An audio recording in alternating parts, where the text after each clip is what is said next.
नमस्कार, मैं हूं आपके साथ सुमित अवस्थी और आप सबका एक बार फिर से स्वागत है। आखिरकार बिहार में किसकी सरकार बनेगी? क्या नीतीश लालू का गठजोड़ बाजी मार ले जाएगा? क्या होगा वो जादुई आंकड़ा, क्या होगा वो जादुई नंबर जो किसी एक गठबंधन को सरकार की दहलीज तक लेकर जाने वाला है? अब अगले 1 घंटे में हम उस एग्जैक्ट नंबर पर बात करने वाले हैं जो तमाम एग्जिट पोलों का निचोड़ है। जी हाँ, इंतजार है। आपने सर्वे देखे, महा सर्वे देखे, सुपर आपने एग्जिट पोल देखिए, लेकिन वो सुपर आंकड़ा क्या है जो किसी एक गठबंधन को सरकार बनाता हुआ दिखाई दे रहा है? उस पर भी हम बात करेंगे कि कमल क्या पहली बार अपने दम पर खिल पाएगा या लालटेन और तीर मिलकर निशाने पर लगेंगे? क्या होगा? अगले 1 घंटे तक आप IBN 7 के साथ रहिए इस सुपर एग्जिट पोल में और देखिए वो जादुई आंकड़ा जो सरकार बनाने के पास लेकर जा सकता है, सरकार बनवा सकता है किसी एक गठबंधन की, किसी एक अलायंस की। तो अगले 1 घंटे तक जरूर रहें IBN 7 के साथ। आगे बढ़े उसके पहले हेडलाइंस। बिहार में आखिरी दौर में तकरीबन 60% का बम्पर मतदान। एनडीए को 2/3 बहुमत का एनडीए का दावा, तो लालू ने कहा मिलेंगी 190 सीट। 90 सीट से कम नहीं आएगा गठबंधन को।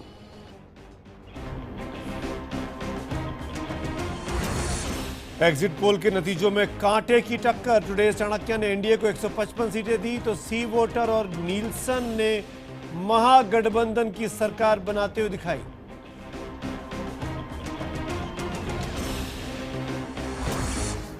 अंडरवर्ल्ड डॉन छोटा राजन आज ही लाया जा रहा है भारत।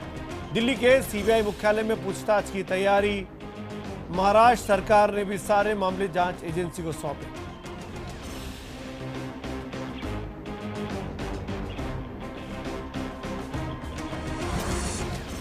असहिष्णुता के खिलाफ अवार्ड वापसी का सिलसिला आज भी जारी। फिल्मकार कुंदन शाह, सईद मिर्जा समेत कई कलाकारों ने किया अवार्ड लौटाने का ऐलान।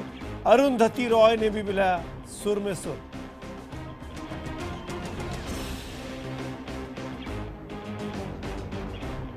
प्रायोजक है एक्रो पेंट्स, रंग दे जिंदगी। तो आज बिहार में 5वें चरण का मतदान भी खत्म हो गया। 2 महीने से जो चुनावी प्रक्रिया चल रही थी उस पर आज विराम लग गया। अब इंतजार 8 तारीख की सुबह 8 बजे का है, जब ईवीएम से नतीजे निकलने शुरू होंगे।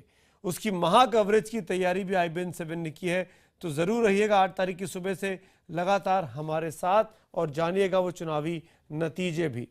इस बीच जनता ने नेताओं और पार्टियों की किस्मत पर ताला लगाया। 8 नवंबर को फैसला सामने आएगा कि बिहार में क्या नीतीश कुमार अपनी कुर्सी बचा पाएंगे या नीतीश कुमार की कुर्सी को इस बार बीजेपी छीन लेगी। इस सवाल पर तमाम एग्जिट पोल के नतीजे सामने आ चुके हैं। हम आपको अब सुपर एग्जिट पोल दिखाने वाले हैं, लेकिन उससे पहले देखिए तमाम अनुमान आंकड़ों पर यह रिपोर्ट जो एग्जिट पोल के जरिए जाहिर होती है।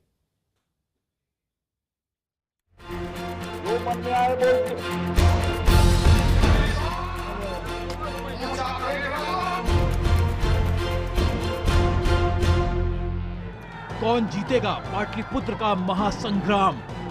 हर नजर टिकी है 8 नवंबर पर, जब खुलेगा वोटों का पिटारा और होगा जीत हार का फैसला। लेकिन उससे पहले IBN 7 आपके लिए लेकर आया है इस महासंग्राम का महा एग्जिट पोल, यानी नतीजों से पहले ही नतीजों की पक्की आहट। महासंग्राम का महा एग्जिट पोल है ये, जो बता रहा है कि 8 नवंबर को होने वाली है कांटे की टक्कर। कुछ एग्जिट पोल महागठबंधन के सिर बांध रहे हैं जीत का सहरा, तो कुछ में मुकाबला बराबर का नजर आता है। एग्जिट पोल सर्वे भी बटे हुए हैं, कहीं नीतीश तो कहीं एनडीए। तो 190 सीट हमको आएगा गठबंधन को, 190। अब बीजेपी को मतलब 10 आखिर 40 में जो भी है 40-40 मिला तो मिला, नहीं तो भी साफ है। इंडिया टुडे और सीसीरो के मुताबिक एनडीए 113 से 127 सीटें जीत सकती है, जबकि महागठबंधन को मिल सकती हैं 111 से 123 सीटें। एबीपी नीलसन के एग्जिट पोल के मुताबिक एनडीए 108 सीटों पर ठहर सकता है, जबकि महागठबंधन 130 सीटें तक जीत सकता है। एनडीए को 42% वोट तक मिल सकते हैं, वहीं महागठबंधन 44% वोट लेकर बढ़त बना सकता है। जो एग्जिट पोल हैं किसको क्या दिखा रहे हैं, एग्जिट पोल ये जान लें दिखाने वाले कि नीतीश कुमार जी का एग्जिट होगा बिहार से, सरकार से वो जाने वाले हैं। इंडिया टीवी और सी वोटर की बात करें तो एनडीए को 101 से 121 सीटें तक मिलने का अनुमान है, जबकि महागठबंधन 112 से 132 सीटें तक जीत सकता है। न्यूज नेशन के एग्जिट पोल में भी कांटे की टक्कर दिख रही है। महागठबंधन को 120 से 124 सीटें तक मिल सकती हैं, वहीं एनडीए 115 से 119 सीटों पर सिमट सकता है। गठबंधन स्वीप करेगा, यानी पूरी तरह से 2/3 मेजॉरिटी लाएगा और मुकम्मल पक्की जीत हमारी होगी। न्यूज एक्स और सीएनएक्स के एग्जिट पोल के मुताबिक एनडीए जीत सकती है सिर्फ 90 से 100 सीटें, जबकि महागठबंधन के खाते में जा सकती हैं बिहार की 130 से 140 तक सीटें। यानी बिहार के महासंग्राम का महा एग्जिट पोल कहता है बिहार में होने वाली है कांटे की टक्कर। हमारे साथ आपको बता दें कि इस वक्त जेडीयू के अध्यक्ष शरद यादव जी जुड़ रहे हैं। शरद जी नमस्कार, शुक्रिया, धन्यवाद, आपने समय निकाला हमसे बात करने के लिए।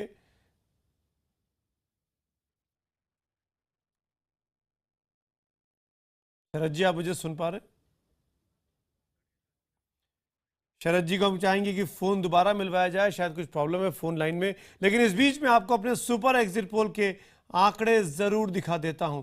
अब तक जो तमाम एग्जिट पोल आए हैं उसमें कौन बिल्कुल एग्जैक्ट है और कौन एग्जिट हो जाएगा 8 तारीख को, ये निचोड़ है तमाम सर्वेस का, तमाम एग्जिट पोल्स का। हर चैनल, हर एजेंसी के अलग अलग आंकड़े अलग अलग तरीके से देखे गए, लेकिन हमने इन सब का एक मीन निकाला है, इन सब का एक औसत निकाला है। और देखिए ये औसत भी चौंकाने वाला है। ये औसत भी दिखाता है कि किस हद तक कांटे की टक्कर है बिहार में। एनडीए गठबंधन 118, महागठबंधन 118, अदर्स 7, यानी अगर 122-23 के आंकड़े पर पहुंचना है तो दोनों ही गठबंधन कुछ सीटों से चूक रहे हैं और ये सीटों की भरपाई अदर्स के खाते से होती है।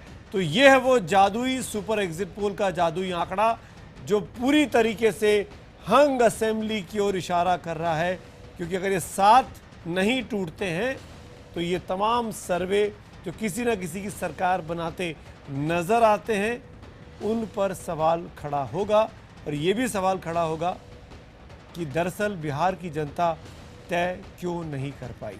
118 बीजेपी, 118 जेडीयू, 7 अदर्स, ये है वो सुपर एग्जिट पोल का सुपर डुपर आंकड़ा जो कि एक हंग असेंबली की ओर इशारा कर रहा है। शरद जी मेरे साथ जुड़ गए दोबारा। शरद जी अब आप मुझे सुन पा रहे हैं? धन्यवाद।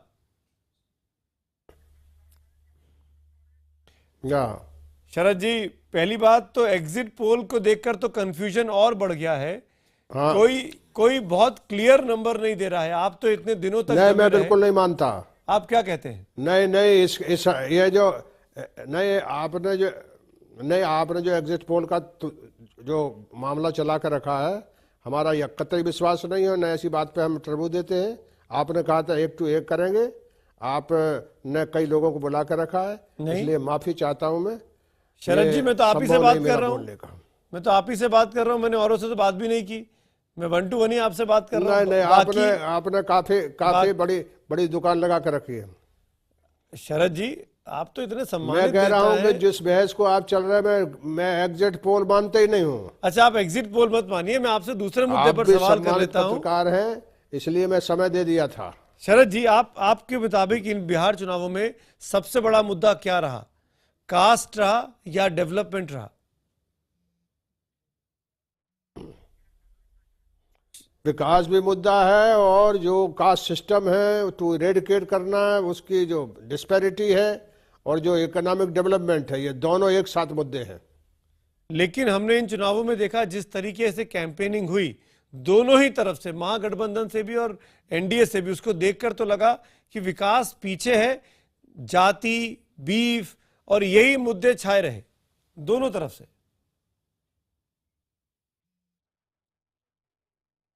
कतई नहीं, हमारी तरफ से महीने भर हमने सिवाय 2 मुद्दों के और कोई बात कही नहीं है। एक तो विकास का मामला है जो हमारी सरकार ने बिछा कर रखा है, जो आंख से देख सकते हैं, और जो बीजेपी की तरफ से जो आरक्षण है, विशेष अवसर का सिद्धांत है, उसके बारे में जो बोला गया, तो हमारा ये कहना है कि सोशल डिस्पैरिटी में रिजर्वेशन हम रहेगा जब तक कास्ट एरेडिकेशन नहीं हो जाता। लेकिन शरद जी, ये तो आप मानेंगे ना कि इन चुनाव, जब तक जाति व्यवस्था का सर्वनाश नहीं होगा तब तक नहीं। अगर विकास हुआ बिहार में, तो बीजेपी भी 1.5-2 साल पहले तक आपकी साथ ही रही है, वो आपके साथ सरकार चला रही थी, तो उसका फायदा तो बीजेपी को भी मिला होगा। नहीं, वो पूरा इतिहास पे नहीं बात करना चाहता मैं, लेकिन मान लीजिए कि बिहार में स्वीप करेंगे हम, 2/3 मेजॉरिटी मिलेगी, और ये जितने आपके सर्वे हैं, ये हिंदुस्तान है, इसमें सर्वे का कोई मायने नहीं। जिंदगी में हमने नहीं माना, आज भी नहीं मानेंगे। आप ना मानिए, आपका अधिकार है। लग जाएगा कि आप भी तो अनुमान नहीं लगा रहे ना, आप भी तो अनुमान से बात कर रहे हैं 2/3 बहुमत का। अनुमान नहीं, हम देख के आ रहे हैं, हम कंपेन करके आ रहे हैं। अच्छा, महीने 1.5 महीने से हम जनता के बीच खड़े होकर के आ रहे हैं। ये एजेंसीज भी ये दावा करती है कि उन्होंने अपने नुमाइंदों को हर जगह भेजा। एक चुनाव नहीं, हम 13 चुनाव लड़े हैं। जी जी, लेकिन शरद जी, आपको लगता है 13 चुनाव लड़े हैं हमने। अरे शरद जी, आप, मुझे तो वो दिन भी याद है जब आप लालू जी के खिलाफ चुनाव लड़ रहे थे और आपको लगा कि बूथ कैप्चरिंग हो गई, आप चुनाव आयोग जाके शिकायत करने गए, आप धरने पर बैठे और आप चुनाव जीत गए। मुझे वो दिन भी याद है। ये सारा नॉन इशू है। अभी तो आप जो है वो चुनाव पे बात करना चाहते हैं। इतिहास तो बहुत लंबे इतिहास में बात करेंगे, लंबी बात चली जाएगी। नहीं शरद जी, मैं इसलिए, और मैं माफी चाहता, इतना ही बोल करके मैं अपनी बात को समाप्त करता हूँ। एक लास्ट सवाल अगर आपकी इजाजत से हो तो पूछ लूं मैं, आखिरी सवाल। हाँ, पूछ लीजिए।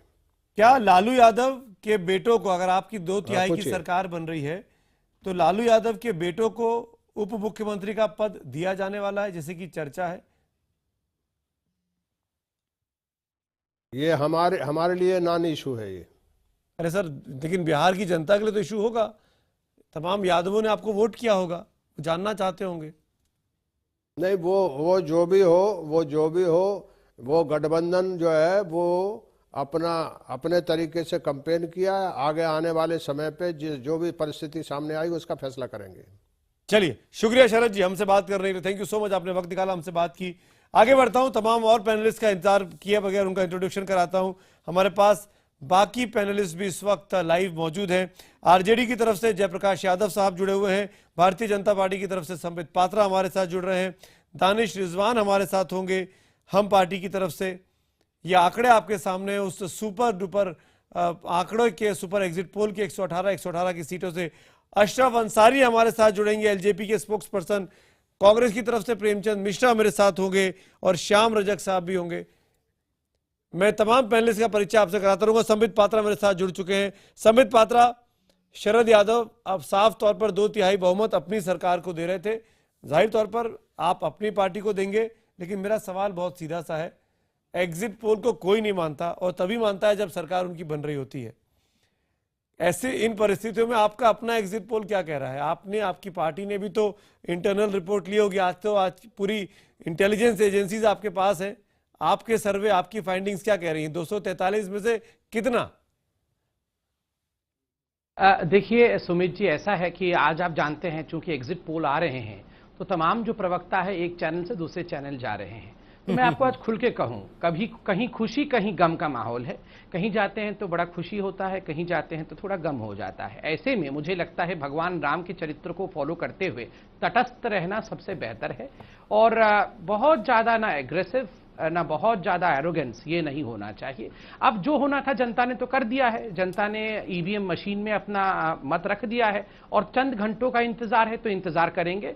मगर देखिए आप जिस प्रकार से तमाम नतीजे आ रहे हैं, नतीजे कांटों के टक्कर को दिखा रहे हैं। मैं आंकड़ों के साथ किसी प्रकार की बाजीगरी करना नहीं चाहूंगा, मगर अभी आपने मुझे शरद जी के बारे में पूछा, मैं उनके पूरे इंटरव्यू को सुन रहा था। वो बहुत कद्दावर नेता है, बड़े नेता है और हम बहुत छोटे लोग हैं उनके बारे में बोलने के लिए। मैं तो बहुत छोटा हूं, मगर मुझे अच्छा नहीं लगा जब उन्होंने कहा कि ये सब दुकान सजा के आपने रखा है और जिस तरह की बातें उन्होंने की। मुझे लगा कि इतने बड़े नेता को ऐसा नहीं करना चाहिए।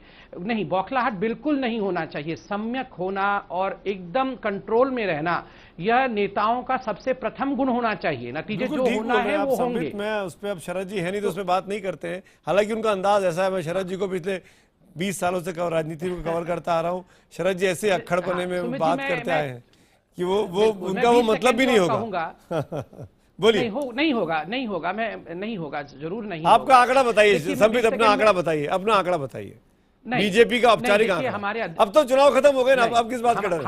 हमारे बताइए ना, 8 तारीख को इसी पे बहस करेंगे फिर हम। सुनिए, हम लोग अध्यक्षीय पार्टी है। हमारे अध्यक्ष जी को पूछा गया है, उन्होंने कहा है कि मैं 8 तारीख को बताऊंगा। हम सब 8 तारीख को बताएंगे। आप लोगों के डिस्कशंस में हम तमाम विषयों को रखेंगे। मगर मैं 20 सेकंड में सिर्फ इतना कहना चाहता था कि देखिए, जो बड़े बड़ी सच्चाइयां होती है ना, उसके पीछे बहुत विश्लेषण की आवश्यकता नहीं होती है। ये जो चुनाव हो रहा है उसमें चुनाव के सभी मोहरों को आप रखते चले जाइए। एक तरफ नीतीश जी और लालू जी हैं और दूसरी तरफ नरेंद्र मोदी जी और बिहार में डेवलपमेंट का एजेंडा है। चुनाव के नतीजे जो होंगे सो होंगे, मगर हमारे मन का इंटेंशन केवल बिहार और हिंदुस्तान को आगे लेने का है और कोई इंटेंशन नहीं है। हम पैसा लूटना नहीं चाहते हैं, हम अपने सत्ता के बने रहें और एकदम डेस्परेशन फॉर एग्जिस्टेंस ये नहीं है। संबित, आपने माफी के साथ इसी आपकी बात को उठाते हुए इस डिबेट को आगे बढ़ाते, क्योंकि नंबरों पे तो आप बात करेंगे तो एक ही जैसी बात होगी।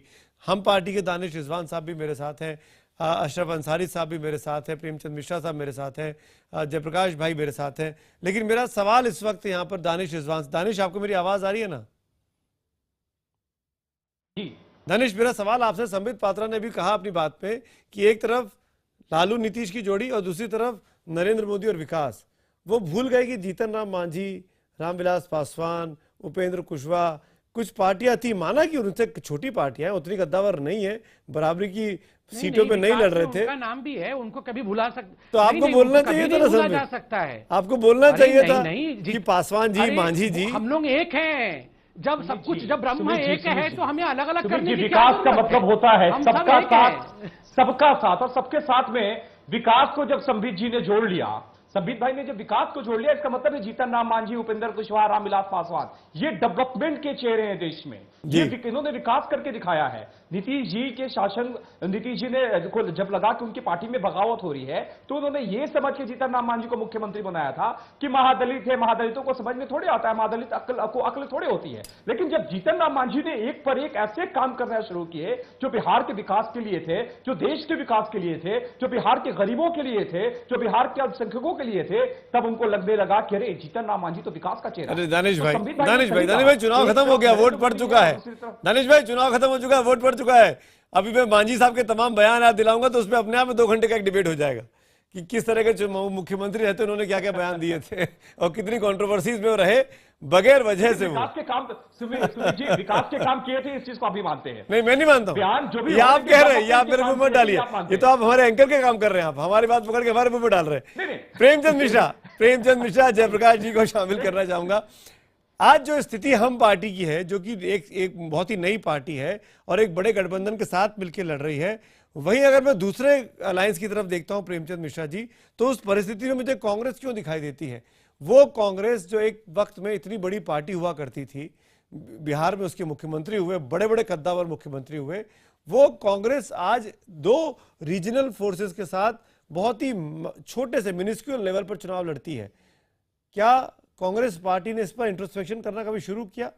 आपके अध्यक्ष का नाम, आपके अध्यक्ष का रोल समझ में नहीं आता। लालू यादव और नीतीश कुमार के कैंपेन के लिए राहुल गांधी को उनके उम्मीदवारों की जगह पर नहीं बुलाया जाता, ये क्यों है? कांग्रेस पार्टी इस परिस्थिति में क्यों पहुंची? प्रेमचंद मिश्रा,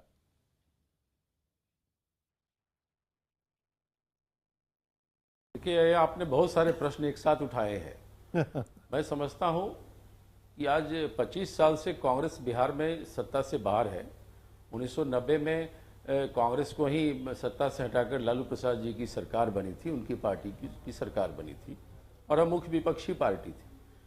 मैं बिना किसी लाग लपेट के इस चीज़ को स्वीकार करता हूं कि पिछले 25 वर्षों में जनता के साथ कहीं न कहीं हमारी कनेक्टिविटी कम हुई है और दूसरे पार्टियों का यहाँ उदय हुआ या जनता का समर्थन उन लोगों को मिलना आरंभ हुआ और बाद में परिस्थिति ऐसी बनी देश में, प्रदेश में कि हमें गठबंधन की पॉलिटिक्स के लिए अपने आप को तैयार करना पड़ा।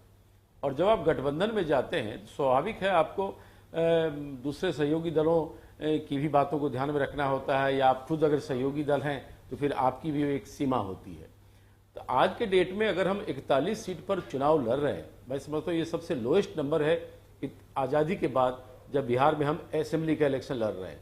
लेकिन इसके पीछे एक व्यापक उद्देश्य था, वो राजनीतिक उद्देश्य था और बिहार के हितों को ध्यान में रखकर हमने ये फैसला लिया कि हम नीतीश कुमार की अगुवाई में इस चुनाव में जाएंगे। तो वो एक बेहतर चेहरा बिहार के लिए है, आगे भी नीतीश कुमार को की सरकार बनवाने के लिए या बीजेपी को हराने के लिए आप इस अलायंस में शामिल हुए और 41 सीटों पर संतुष्ट हो गए। निश्चित तौर पे मैं इसको भी स्वीकार करता हूं कि प्रधानमंत्री नरेंद्र मोदी के नेतृत्व में जो जो बातें कही गई थी लोकसभा चुनाव के समय और आज जो देश में परिस्थितियां आई हैं, आप देख लीजिए किस तरह से अनरेस्ट फैल रहा है कंट्री में। बातें कुछ की गई, काम कुछ और किया जा रहा है। कहीं न कहीं लोग परेशानी महसूस कर रहे हैं, विद्वेष का वातावरण बहुत तेजी से फैल रहा है। तो क्या कांग्रेस चुप रहेगी? कांग्रेस की एक भूमिका है, ठीक है, बिहार में हमारी सीमित भूमिका हो सकती है, लेकिन हमने उसे रेखांकित किया। हमने दो पार्टियों के साथ मिलकर सहयोगी रूप में उसमें शामिल हुए और आज मेरा मानना है बिहार की जनता ने हमारे गठबंधन को पूर्ण रूप से स्पष्ट बहुमत दिया है, जनादेश दिया है, जो 8 तारीख को मैं नंबर पर बात ही नहीं कर रहा हूं आप लोगों से। हर पार्टी यही कहेगी हम चुनाव जीत रहे हैं, कम से कम आज तो कहना भी चाहिए। जयप्रकाश जी, आज स्थिति ऐसी है कांग्रेस पार्टी की, और प्रेमचंद मिश्रा जी के सामने ये सवाल पूछ रहा हूं मैं, सुन भी रहे हैं वो, कि कांग्रेस पार्टी एक जमाने में, और ज्यादा पुरानी बात नहीं है, अभी 2 साल पहले राहुल गांधी जिस लालू यादव पर सवाल खड़े करते हैं और वो बिल को फाड़ के फेंक देते हैं, वो राहुल गांधी आज उनकी पार्टी, आपकी पार्टी के साथ गठबंधन में है और लालू यादव के ताकत को मान रही है और लालू यादव की ताकत को पहचान रही है और बड़ी आसानी से 41 सीटों पर आपके साथ चुनाव लड़ रही है। क्या आपको लगता है कि कांग्रेस पार्टी अपने दम पर चुनाव नहीं लड़ सकती आने वाले दिनों में बिहार में? जयप्रकाश। देखिए, यह सवाल अप्रासंगिक है। महागठबंधन की चट्टानी एकता है। आदरणीय नीतीश जी, आदरणीय लालू जी, आदरणीय श्रीमती सोनिया गांधी जी एक होकर के देश के सामने जो जहरीला शब्दबान है, देश में अहंकारी और तानाशाह प्रधानमंत्री बैठ करके देश के भाईचारा को मिटाने के लिए जिस ढंग से वातावरण का निर्माण किया है, जहर फैलाया है, उसके खिलाफ जयप्रकाश जी, बिहार में देखिए मैंने आपसे एक मुद्दे का सवाल पूछा था, एक पॉलिटिकल सुना जाए, सुना नहीं जयप्रकाश जी, ऐसे नहीं सुना जाए, जयप्रकाश जी ऐसे नहीं सुना जाए। मेरा सवाल बहुत सीधा सा आपसे, भाषण दे रहे हैं आप, क्या कांग्रेस दोबारा खड़ी हो सकती है? बोलने के लिए कह रहे हैं तो बात तो पूरी होने दीजिए जयप्रकाश जी। नहीं, मेरे सवाल का जवाब दीजिए ना आप। ये राजनीतिक मंच नहीं है, ये चुनाव की सभा नहीं चल रही है। मैंने सवाल आपसे पूछा, क्या कांग्रेस दोबारा बिहार में खड़ी हो सकती है आपके साथ रहते हुए? प्रेमचंद जी मैं मौका दूंगा। आपके सवालों का जवाब यही है कि जो भी हम विकासवादी हैं, सेकुलर फोर्स हैं, अखंड भारत की ताकत वाले हैं, उसमें जो है आरजेडी आते हैं, नीतीश जी आते हैं, हमारे कांग्रेस पार्टी आते हैं, आगे बढ़ के अन्य पार्टियां भी आ सकती है, लेकिन हमारा टारगेट है कि देश में विनाश करने वाला, देश में जहर फैलाने वाला, देश में घृणा फैलाने वाला, देश में भाईचारा खत्म करने वाला बचा कहाँ है फैलाने के लिए? आप फिर बीजेपी पे आ गए और बिहार में मैं संबित पात्रा में मौका दूंगा। ठीक है, मैं संबित पात्रा दानिश आसिफ अशरफ साहब, एक मिनट तभी सभी पैनलिस्ट को मैं रिक्वेस्ट कर रहा हूँ अपने अपने शब्द बाणों को बचा के रखिए।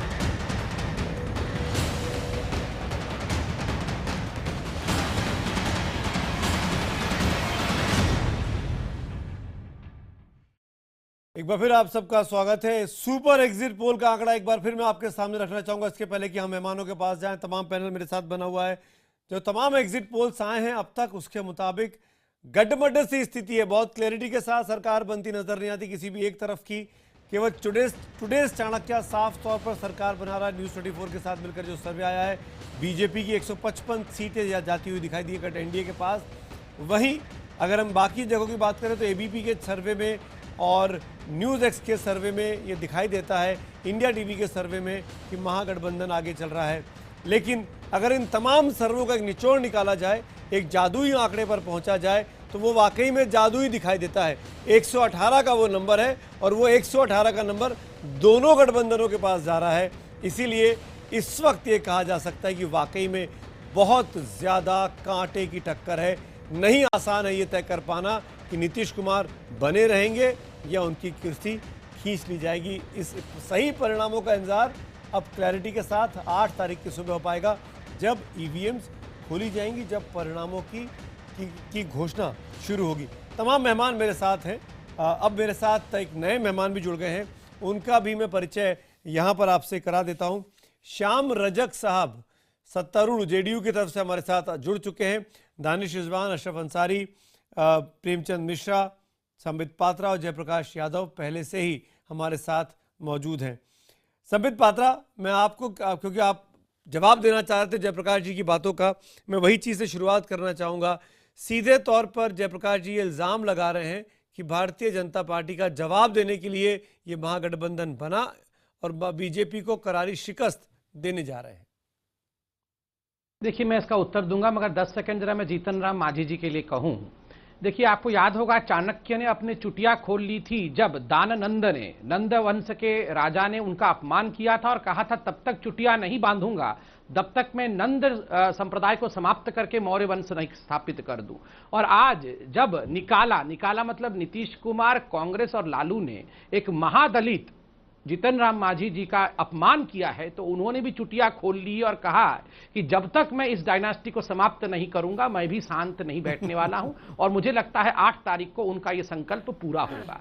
दूसरी बात है, जहां तक जवाब जेडीयू जहां तक आरजेडी का सवाल है, ये जो हर दिन आरजेडी कहती है हम लोग जहर फैला रहे हैं, अरे जहर बाकी कहां है? सारा जहर तो लालू प्रसाद यादव पी के बैठे हुए हैं। वो तो खुद कह रहे हैं कि मैंने तो जहर पी लिया हूं।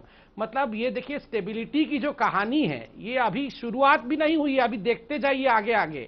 पूरा जहरीला खेल अभी बिहार में इन दोनों के बीच में होना है। ये सिर्फ और सिर्फ भारतीय जनता पार्टी को नीचे दिखाकर अपने अस्तित्व की लड़ाई लड़ रहे हैं कि हमारा अस्तित्व बना रहे। मैं तो श्याम रजक ने श्याम रजक जी जवाब दीजिए। डिबेट इज ओपन, कोई भी बीच में आ सकता है। हास्यास्पद बात कर रहे हैं, ये बड़ा हास्यास्पद बात कर रहे हैं। इन्होंने कहा कि चुटिया खोल दी है। मैं इनसे जानना चाहता हूं, जब जीतन राम मांझी जी को माननीय नीतीश कुमार जी ने जब मुख्यमंत्री बनाया था तो भारतीय जनता पार्टी क्या क्या अलंकार लगा रही थी, किस तरह से दलित के रूप में अपमानित करने का काम कर रही थी। उस समय इनको दलित प्रेम नहीं जगा था, लेकिन जब जीतन राम मांझी ने भारतीय जनता पार्टी के आगोश में बैठ गए तब हम लोगों ने कहा और नीतीश कुमार जी ने उन्हें पद से च्युत किया। ये बनाने वाले भी नहीं थे, ये हटाने वाले भी नहीं थे। इनको क्यों दर्द हो रही है? और जहां तक बात कर रहे हैं कि जहर की बात कर रहे हैं, तो जहर तो इस देश में फैलाने का काम राष्ट्रीय स्वयंसेवक संघ ने किया। मनुवादी व्यवस्था को लागू करने का काम आरएसएस ने करने का काम किया। बीजेपी तो एक मखौटा है, असली तो राज करने वाला आरएसएस है। मैं पूछना चाहता हूं, आज बड़े दम के साथ करें कि आरक्षण खत्म नहीं होगा, तो ये क्यों नहीं मोहन भागवत का विरोध करते हैं? क्यों नहीं आरएसएस का विरोध करते हैं? क्यों नहीं उस पर टिप्पणी करने का काम करते हैं? तो ये बातों के जाल फैलाने वाले हो गया है, बातों की भाषा करते हैं। कुछ फायदा नहीं है, ये सब चुनाव हो गया है, फैलाने की कोशिश मैं कर रहा हूं। ये भ्रम तो आप फैलाते हैं, आप भ्रम फैलाने वाले लोग हैं, भ्रम फैलाने वाले लोग हैं। सुमित जी भ्रम ही फैलाते रहे आज तक और आ गए। नहीं, मेरा सवाल श्याम रजक जी आपसे है। मैं 1 मिनट आता हूं आपके पास। श्याम रजक, 1 मिनट। श्याम रजक जी, आपको कहां ज्यादा संतुष्टि मिल रही है? आप लालू यादव के बहुत करीबी थे, आज आप नीतीश कुमार के बहुत करीबी हैं। श्याम जी, आप दोनों, जयप्रकाश जी मुझसे अच्छा जानते हैं, के करीबी हूँ। आपको कहां ज्यादा संतुष्टि मिल रही है, आरजेडी में कि जेडीयू में? दोनों के मिलन, मैं कह रहा हूं कि दोनों मिलकर के महागठबंधन बनाओ। यही महागठबंधन भारतीय जनता पार्टी को नेस्तनाबूद करेगा। तो अब आप ये भी बता दीजिए, आप दोनों मेरे साथ हैं। जयप्रकाश जी, मैंने आपकी बात मान ली कि आपकी सरकार बन रही है, आपको मैंडेट मिलने वाला है। क्या आरजेडी चाहेगी कि उप मुख्यमंत्री उसको मिले, क्योंकि मुख्यमंत्री तो आपने मान लिया है नीतीश कुमार को? पद का कहाँ सवाल है? क्यों नहीं सवाल है भाई, अभी तो मजा शुरू हुआ है। कोई पद का सवाल है, हम नीतियों के साथ है, बाजार नहीं शुरू हुआ है, हम नीतियों के साथ हैं। जयप्रकाश जी बोलिए। देखिए सुमित भाई, अभी इन सब बातों की चर्चा का वक्त नहीं है। चर्चा का वक्त ये है, अरे अभी आप सरकार बना रहे थे, अजय बहुमत से अब आप इसके बारे में बात ही नहीं करेंगे तो कैसे काम चलेगा?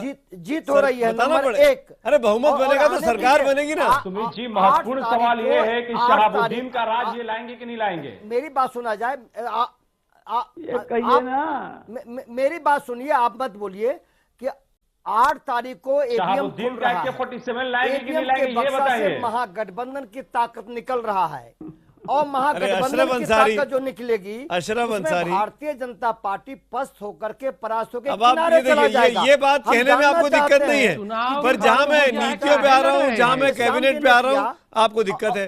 अशरफ अंसारी, क्या अशरफ अंसारी, मुल्क के प्रधानमंत्री, मैं यही सवाल मैं आपसे पूछूंगा अशरफ अंसारी, अगर एनडीए की सरकार बन रही है तो कौन सा पासवान है जो उप मुख्यमंत्री बनेगा? रामविलास पासवान के सुपुत्र चिराग पासवान, या रामचंद्र पासवान के भाई रामचंद्र पासवान, या पशुपति?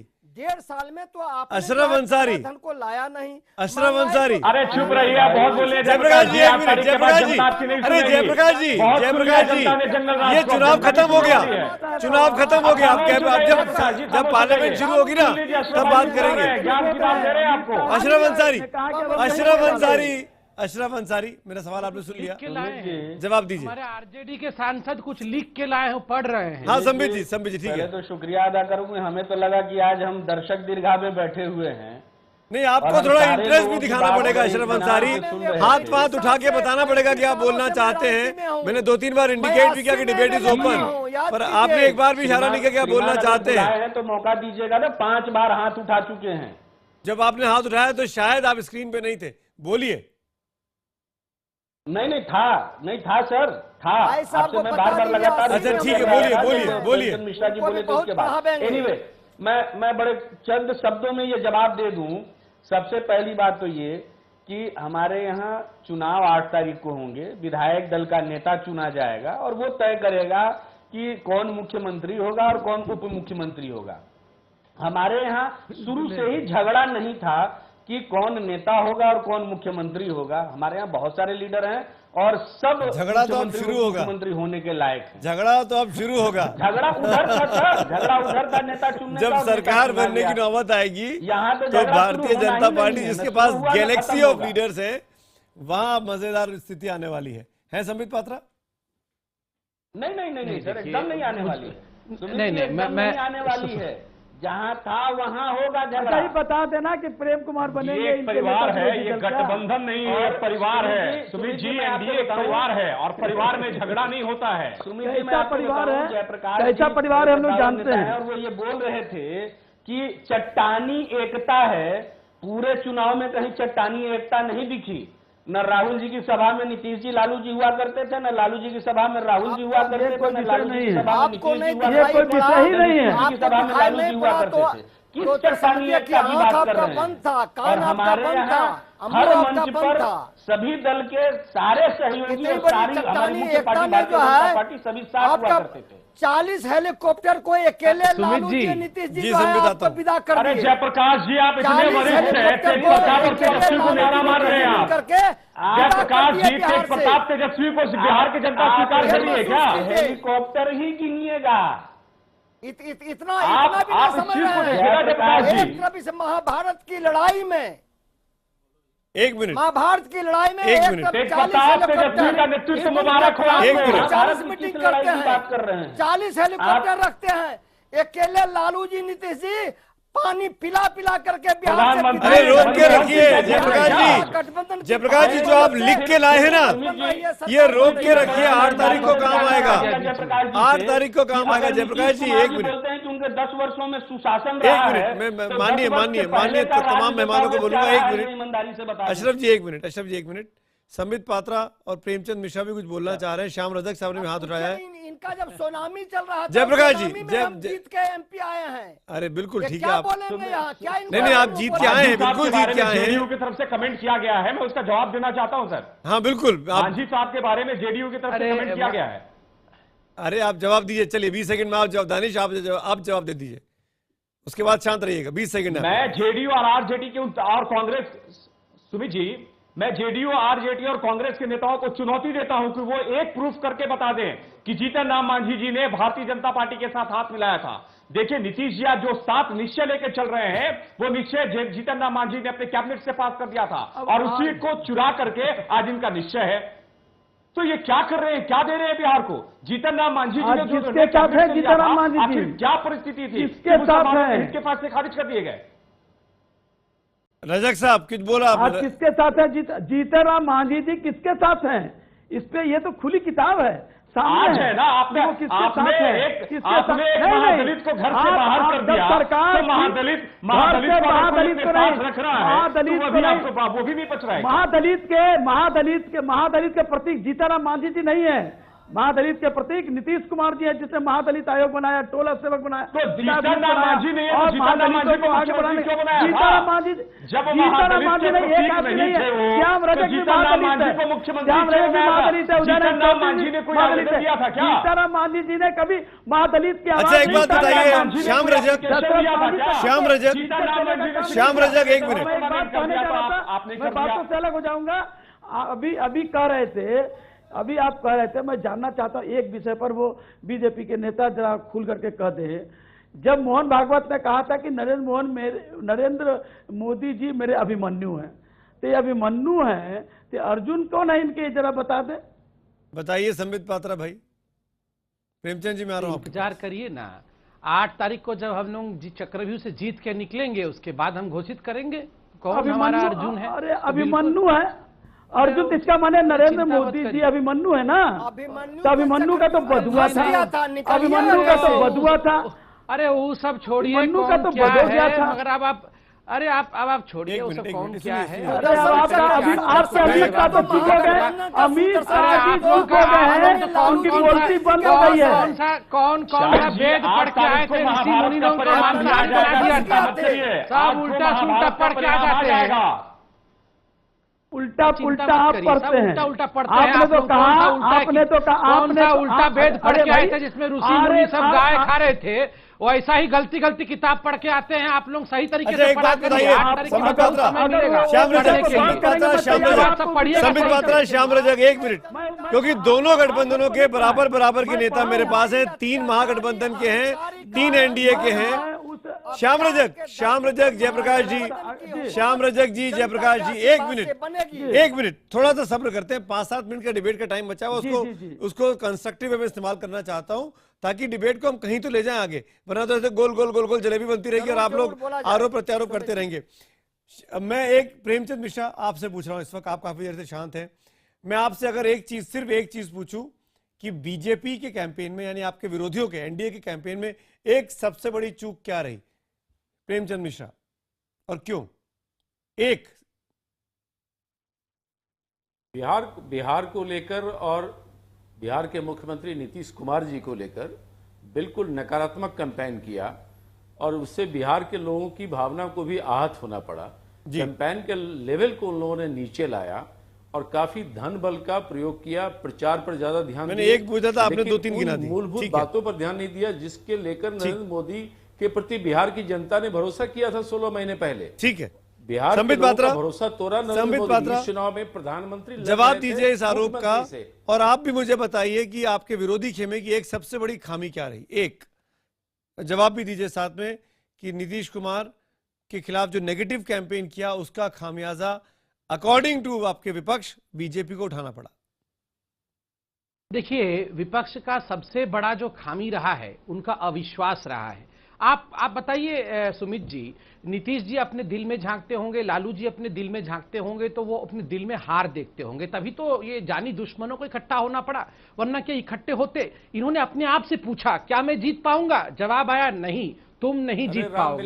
तब इन दोनों ने कहा मैं बीच में नहीं बोल रहा था, मैं बीच में नहीं बोल रहा था, दुश्मन थे। देखिए ये इतना इंटॉलरेंस, आप दुश्मन बता रहे हैं ना, रामविलास जी और मांझी जी आप मोदी जी के बारे में क्या क्या बोल रहे थे? आपके दुश्मन थे। मैं कुछ बोल रहा था, मैं सुन रहा था। मुलायम सिंह आपके दुश्मन थे, नहीं, पप्पू यादव भी आपके दुश्मन थे, पर नहीं, हैदराबाद वाले साहब, भी आपके दुश्मन थे। फ्रस्ट्रेशन ठीक नहीं है, सब लोग कैसे इकट्ठे हो गए? फ्रस्ट्रेशन ठीक नहीं है। नहीं, आप मोदी जी के बारे में सब कुछ बोल रहे थे, मैं सुन रहा था, आपसे बारीक में वेट कर रहा था।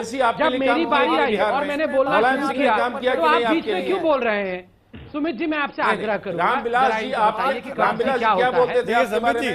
संबित जी ये तो फैक्ट है, रामविलास जी क्या क्या बोलते थे? और ये तो फैक्ट है कि रामविलास पासवान आपका विरोध करते थे। करने वाला है ये लोग, सुनिए खत्म होने के श्याम बाद रजक जी राज कर रहे हैं। मैं आऊंगा आपके पास। इन लोगों की हालत देखिए, ये बताइए आप संबित लोग आपके इलेक्शन हिसाब खत्म से हो गया, थोड़ा सा तो संबित सौम्य आपके हो हिसाब जाइए। से एक खामी, आपके विरोधी खेमे की एक खामी। देखिए जब चुनाव होता है सबसे बड़ी खामी होता है अविश्वास, खुद के ऊपर कॉन्फिडेंस नहीं होना। शुरू से ही जो महागठबंधन बना है वो अविश्वास के कारण ही बना है, क्योंकि जो भी कंपोनेंट्स महागठबंधन के थे वो एक दूसरे के बड़े दुश्मन थे, नेगेटिव पॉलिटिक्स में काम विश्वास रखते थे, पहले भी अपने पीठ पे छुरा भोग चुके कह रहे होते कि केवल इस और गठबंधन केवल का इसलिए सूखा इकट्ठे साफ हो हुए रहा है, क्योंकि ऐसा इनको भी नहीं अपने हुआ, आप पर विश्वास नहीं था। ऐसा भी नहीं हुआ संबित, ये भी फैक्ट है। 5-6 पार्टियों का गठबंधन बनाया, हाँ बिल्कुल, हमने भी 3 पार्टी का गठबंधन बनाया और जनता ने हमारे गठबंधन को समर्थन दिया। चलिए ये समर्थन किसको मिला प्रेमचंद जी, 8 तारीख को पता लगेगा। लेकिन अशरफ भाई किसको जनता मानती है, आप जनता से पूछ लीजिए। एक बातों पर डिबेट की आवश्यकता एक सवाल श्याम रजक जी से मेरा है। श्याम रजक जी, जनता ने मैंडेट दे दिया। श्याम रजक जी आप अपने गिरेबान में झांक के आज बताइए, 2 महीने की चुनावी प्रक्रिया के बाद आपको क्या लगता है कि कहां पर हमसे खामी रह गई? अपनी गलती खुद बताइए, दूसरे की नहीं, अब अपनी बतानी है।